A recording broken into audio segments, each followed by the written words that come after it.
Alright guys, welcome back to my backyard, cleaning engines in my backyard. It's beautiful out. It's kind of raining, so we gotta hurry. But the RB25 is fully stripped down. We got everything off. Everything, got all the exhaust manifold studs off and all of that. Oh dude, it's really raining. We got Drew here. Okay, so we're going to use, what is that? Maximum chain cleaner. Chain cleaner, okay. We got a brush here. One brush, the best brush. This thing's filthy and covered in gunk, oil, and you guys can kind of see the before and after. So let's start.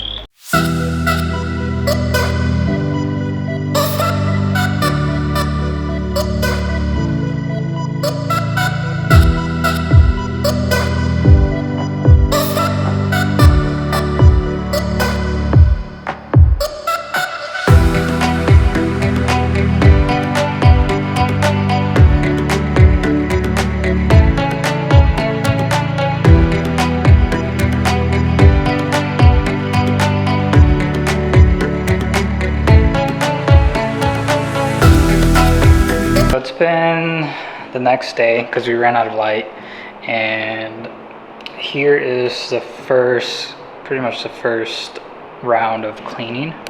We also have Katie here. She's going to be helping us out. I know it's been a while since you've been on a video, so probably it's been a while, but she wants to help so I could spend time with her tonight. So this is what we're left with from yesterday. And it cleaned it up pretty well, but I want to kind of go through it one more time, and I'm using this parts degreaser, so it kind of doesn't leave like any residue behind it. So you kind of just spray it and wipe it off, which is perfect because I've already rinsed this engine down with water last night, so there's really no need for that. So I'm just gonna kind of go through with this, go around the block, clean it up, and then start for the next step to painting the block.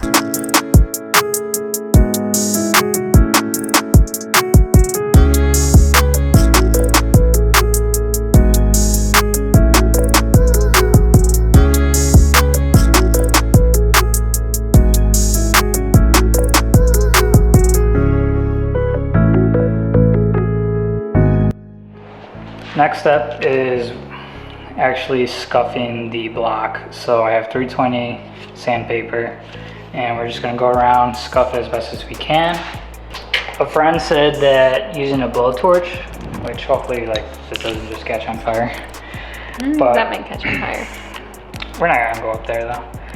But using a blowtorch and just kind of skim through it and burn off like any contaminants, rust, oils, anything like that. There shouldn't really be any more oil left on this because we have fully degreased it second time now. This says really flammable, extremely flammable.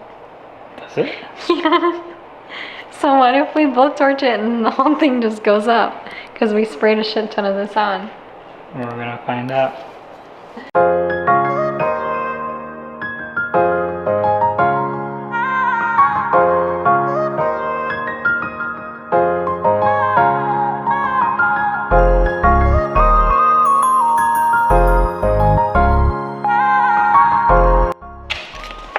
After sanding it, we did one last degreasing and wipe down on the block. It's currently drying, so Katie's currently just taping up some stuff. I'm gonna tape off some areas, like anything that is threaded or mating surfaces, I'm gonna tape off, and we'll be good to start throwing some paint on it. So the block is prepped. I know for the freeze plugs, we're gonna use like smaller brushes and just get close around them. But this is all ready for paint.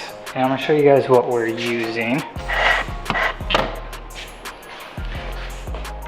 So it's Pore 15 engine enamel, high temp engine paint. This is black. I think this is, I don't know if this is gloss or like a sand or a matte or whatever, but You can spray it, which obviously like I can't do that here, or you can use a brush and apply it on, and that's what we're gonna do.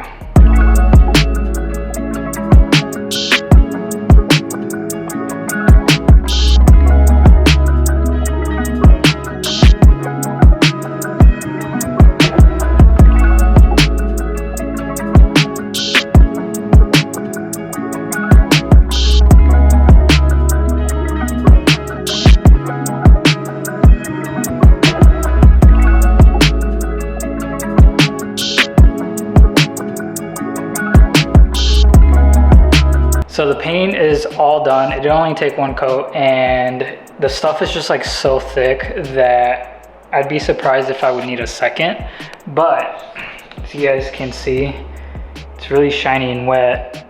I have no idea if this is gonna like dry looking pretty glossy. I don't think so, but came out really good. And I like the brush method, just because you could get a lot more precise and get around just everything. I mean, we use a few type of different sized brushes just to let us, it allowed us to just get into some of the really small crevices and stuff, but I think it's gonna come out really good. I'm gonna let it dry a full 24 hours, and then I will show how it looks after that. So let's skip to tomorrow. And we are back. It's been a full day since the paint, and it's fully cured.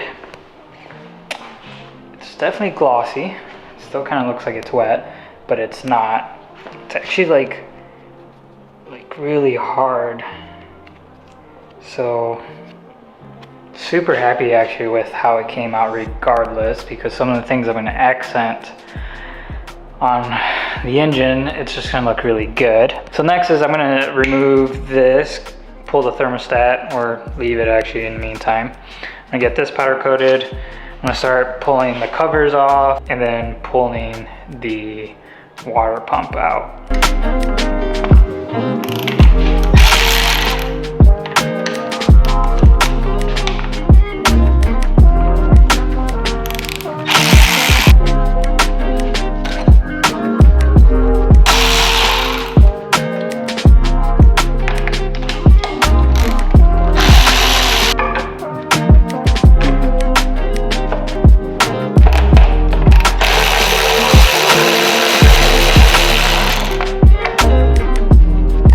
So real quick, we have to pull this pulley.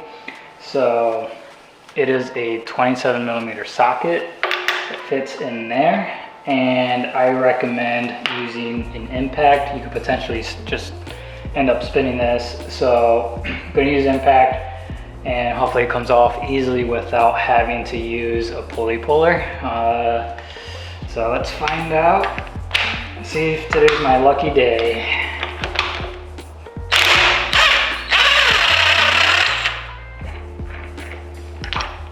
Giant bolt and a giant washer. Make sure you don't lose it.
So I got the exhaust cam gear cover off, and pretty much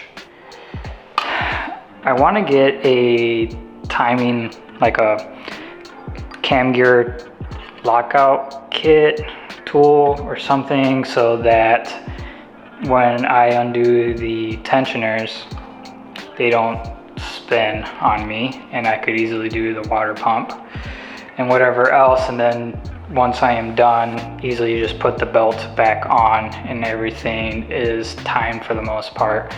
I am, or have been, neglecting my wife the past 3-4 days. So every day after work, I've been just coming straight here into the garage and working, trying to like catch up from my downtime from when I had my eye surgery.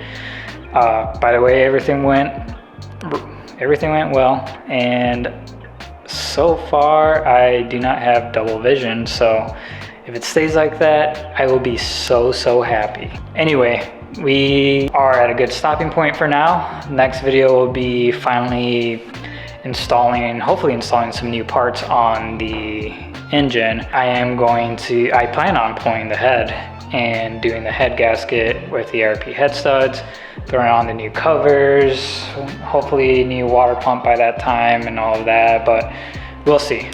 Doing it a little day by day always makes, a little progress day by day is always better than none. So catch you guys next time.